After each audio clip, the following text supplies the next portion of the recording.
శాంతి. మురళీ తారీఖు డిసెంబర్ 2, 2024. సాకార్ బాబా యొక్క మహావాక్యాల సారాన్ని విందాం. బాబా చెప్తున్నారు, మధురమైన పిల్లలారా, మీ దీపాన్ని మీరే సంభాళించుకోవాలి. తుఫానుల నుండి రక్షణ పొందేందుకు జ్ఞాన యోగాలనే నెయ్యి తప్పకుండా కావాలి. ప్రశ్న: ఏ పురుషార్థం గుప్త తండ్రి నుండి గుప్త వారసత్వాన్ని ఇప్పిస్తుంది?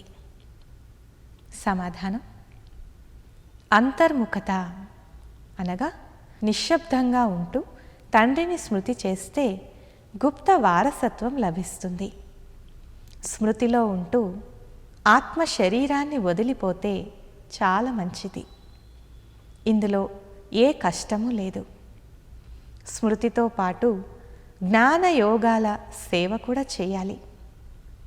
అలా చేయలేకుంటే కర్మణా సేవ చేయండి. చాలామందికి సుఖాన్నిస్తే ఆశీర్వాదాలు లభిస్తాయి.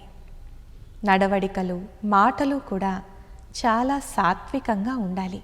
అచ్చా, మధురాతి మధురమైన అపురూపమైన పిల్లలకు మాతాపిత బాప్దాదల ప్రియ స్మృతులు మరియు గుడ్ మార్నింగ్. ఆత్మిక పిల్లలకు ఆత్మిక తండ్రి నమస్తే. ఆత్మిక పిల్లలందరి తరపున ఆత్మిక తండ్రికి గుడ్ మార్నింగ్ మరియు నమస్తే. ధారణ కొరకు ముఖ్య సారం. మొదటి పాయింట్: సతో ప్రధానంగా అయ్యేందుకు చాలా చాలా పథ్యం ఉండాలి. మీ ఆహార పానీయాలు, మాటలు, నడవడికలన్నీ సాత్వికంగా ఉంచుకోవాలి. తండ్రి సమానంగా రూప వసంతులుగా అవ్వాలి. రెండవ పాయింట్: అవినాశి జ్ఞాన రత్నాల నిరాకార ఖజానా నుండి మీ జోలను నింపుకొని అపారమైన ఖుషీలో ఉండాలి. ఇతరులకు కూడా ఈ జ్ఞాన రత్నాలను దానమివ్వాలి.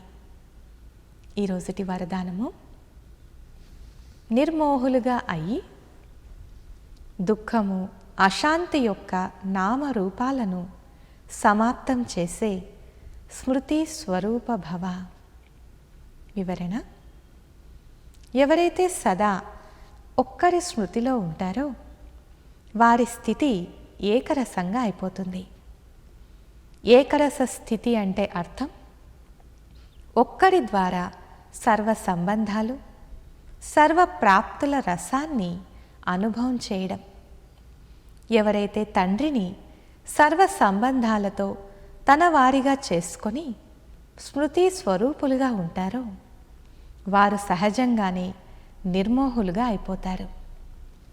ఎవరైతే నిర్మోహులుగా ఉంటారో వారికి ఎప్పుడూ సంపాదించడంలో, ధనం కాపాడుకోవడంలో, ఎవరైనా జబ్బు పడినప్పుడు దుఃఖం యొక్క అల రాదు.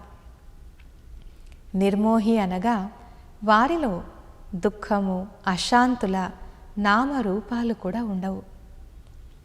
సదా నిశ్చింతగా ఉంటారు.